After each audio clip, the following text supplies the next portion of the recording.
going on YouTube? Thank you for checking in with another TDH upload. Today's video we're going to be assembling the 240 a little bit. I'm actually over here at my buddy Nate's house where the 240 is stored, and we're getting some doors thrown on. I picked up these doors from a buddy named Zach, same guy that I got the windshield from when I was saving that white car. And we've got this first one on here. It's all bolted up and it's all functional. So I brought the window seals and the trim for right here so I can get them sealed up. Like I was saying, guys, I've got the seals here, and then I got the also the rubber seals and such to go on the doors. That way we can seal the interior up. And yeah, picked up a dashboard from Zach also. It's got a couple cracks in it. Nothing pretty, but it'll do the job. Like I said, all I want to do is get out on the track. So we've got that. I also brought the seats and carpet and some other stuff over. That's in the Dodge. I'll just be throwing that stuff in so I can get it out of the garage and make some headway. Other than that, guys, I've got to modify the front cross member, and I have a subframe right now, but it's not complete, as you guys saw in the last upload. I'd like to get a complete one. That way I can just go ahead and drop it in, do subframe bushings, and call it a day. Michael Kelly's got one for $150, so I'm kind of on the fence on what I'm doing about that. But either way, I have a subframe for the rear, so I could get that in. If I could get an LCA, I can make the car roll in the rear, and then in the front, just modify the front subframe or cross member, whatever you guys want to call it. Get that guy bolted in there. I have the factory suspension. I have knuckles, LCA, blah, blah, blah, blah, blah. I can make it roll. So right now, we're going to get the doors on. That's the game plan, and I'll check in with you guys.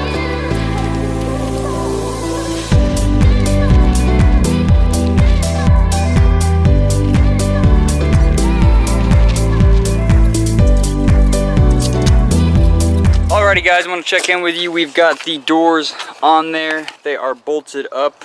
You see the panels on there. I've got my dashboard kind of just hanging out in there. Nothing's bolted in, but the carpet is in there. Seats are bolted back in. The e-brake just needs to be tightened up. But from the cab forward here, or the seats forward, as you guys can see, it's all in place. Got the window seals back in, the window trim, and then the back trim. I'm going to cut out some quarter glass out of some Lexan, make that all nice and pretty, and then get those in there. As far as that goes, guys, she's starting to look like a normal car again. I've got my Mishimoto radiator tucked in here. Just swapped it out with the old one real quick. That way it just has a place to hang out. And that's about it, guys. Doors open up, close, no issues. Shuts, no problems. All lined up. The seal was a little janky on this side, but you know, it doesn't have to be perfect, so long as it works. Thank you again, Nate, for the hand. Hell yeah. Appreciate you letting me store the car over here, getting this shit done. You can go ahead and shut her if you want. Damn. There we have it. Yeah, it looks like a normal car now that's got doors on it. Alrighty guys, so that's about that for over here with the 240. I don't really have much else for it right now. I do have all those other parts, but I want to get my subframe up front modified and everything, then get bushings for the control arms, get those all modified so that way I can get them in. I actually brought the front suspension over. I'm going to throw that in right now just to let it hang out there, and that's about that. So I guess I'll check in with you guys in a couple days when I'm back over here, and we'll go from there. What's going on, guys? So I know that I said that I would check in when I was back over at the 240, but I figured why not go ahead and just make this a two-part video. One with me assembling the 240 there, and then doing a little bit of wiring harness thinning. As you guys can see, it looks kind of a mess here, but I'll explain what I'm doing just real quick so you guys can get a basic idea. So here in front of me is my pinout for the CA18. Here's the master plug for the ECU, and just one I'll test for you guys real quick just so you can see. I've got my multimeter set here on this 200K continuity tester, so when you run your multimeter together here, let me get you guys set up. Alright, there we go. You guys can see a little better. When you're chasing continuity, you want the multimeter to zero out, so when you put the two pins together, bam, it's zero out, chasing continuity in between the two leads. So from there, what I'm trying to do now, as you guys can see, I've got this little probe guy here. I just simply take this guy and stick it into the back of one of my pins. So for example, pin 101 here, as you guys can see where my pinky's at, or this little guy, that is for injector 1. So I'm going to slip that guy in here, and then I've got injector 1 labeled right over here. You guys can see injector 1. So I simply just take this guy, I find which wire that I'm testing, and you guys will see here if I can kind of do all this in one hand that it's zeroing out. See down there on the multimeter? So that I know this is pin 101 here with the pin in it, or the little plug, whatever you guys want to call it. Sorry, bad terminology. And there's a multimeter, just pop. Now we know we can label this injector 1. So from there on out, we just go through. It's kind of hard to see here, but top left is 101, and then it goes all the way down to 108, and then it starts at 1. It's kind of confusing, but once you have the pin out and such in front of you, it's rather simple. I know it looks overwhelming, and a lot of people are overwhelmed by wires, but it's really not that hard, guys, I promise. Okay, so now that I've got everything explained to you guys, you have a basic idea. What I have here is my igniter. I've got my coil packs, my injectors, coolant temp sensor. There's an injector, slide over there. This goes to the body harness that goes to the cluster and such that's behind the dashboard. I've got these guys already labeled up because I know what they are, but I'm going to be testing them just to make sure. I've got my throttle position sensors, both little sensors here, one for the actual sensor and then another one. I don't know exactly what it does. I just know that they go to the TPS. These guys, that's what I'm figuring out now. Right now I'm trying to figure out which one's the coolant temp sensor. I'm guessing it's going to be this guy here, but that's the whole key behind pinning out, so you can make sure and know which sensors you've got. That way when you plug everything in, you won't have to question anything. Everything's labeled, ready to rock and roll. And then from there, once you've thinned out a harness, you can basically, troubleshoot things. Okay, why am I having a misfire on injector 1? You can check at the coil packs, and then you can check the injectors themselves. Okay, I have a bad injector, or I have a bad coil pack, or I've got a plug that's fouling out, or something like that. Just thinning out the harness makes life 10 times easier, so that way you don't have a bunch of these random little cables, like over here. This goes over to the alternator and the fuse box and stuff, but there's a lot of random little plugs that are just hanging out here that were taped up in this harness, and I don't have anything, I don't have any clue what these go to. So that's the whole idea behind pinning out. Now it's very, very slow paced. I don't know, if it's stuff that you guys want to see, like on a time lapse and stuff.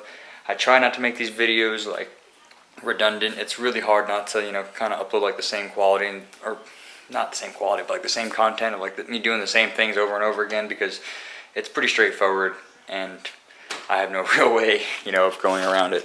Aside from buying like a specialty harness or something and then just plugging it in and going and playing, this is, what I do. So it saves me money, gives me a little bit more of experience, knowledge and stuff, and brings my confidence up with wiring. So, I don't know. That's about that. I'm going to just dive into this stuff, and I'll probably film a little bit here and there and check in with you guys throughout the video, so that way you get a general idea. But it is like, I don't know, 11 o'clock, yeah, 11:15, so I gotta be quiet. And if I haven't showed you guys my newest addition, I got a pet snake. Oh man, it might be hard for you to see it. Oh, there it is. She's a ball python. An exotic ball python. Alright, back to wiring, guys.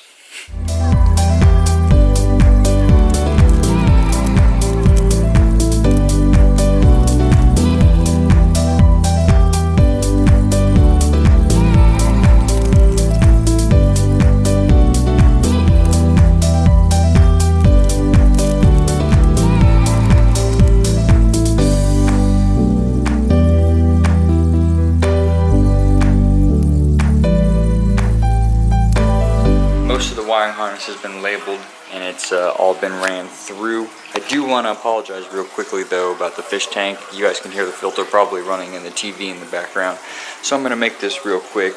I've got majority of the stuff that I need labeled out, pulled out and thinned out. I've got all my injectors here, my coils, coolant temp sensor, all that good stuff. Down here is my map sensor, throttle position sensor, throttle switch, cam angle sensor, and the grounds and such.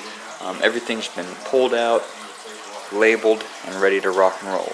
I think what I'm going to do is Once the engine's all together, I'm going to set the harness up on the engine similar to what I did to my last CA, and then start shaping and looming from there. This harness goes down to the fuse box, plugs into the fuse box down there and such. And I do have a couple little plugs that I haven't figured out what they go to. So for example, I've got this guy. If you guys could let me know if you have any idea. This odd sensor looks like it has this resistor or something inside of it, or maybe it's a dummy plug or something, I'm not sure. But it's got this plug here, and then I have these two plugs here. I don't know what they go to. I could not find them on the pinouts, the ones that I found online. Now I did try looking through the FSM, but since the pages were copied on a copier, they're kind of split in the middle and it's really tough to read them. And then I have one more, which is this guy. This guy shares the same ground that the igniter uses, so I'm not sure if this plug itself is in use or what it's for, but I would like to figure it out. Worst case scenario, if I can't figure it out, and I obviously know that they don't run the engine, or they're not major components to the engine, they can be deleted.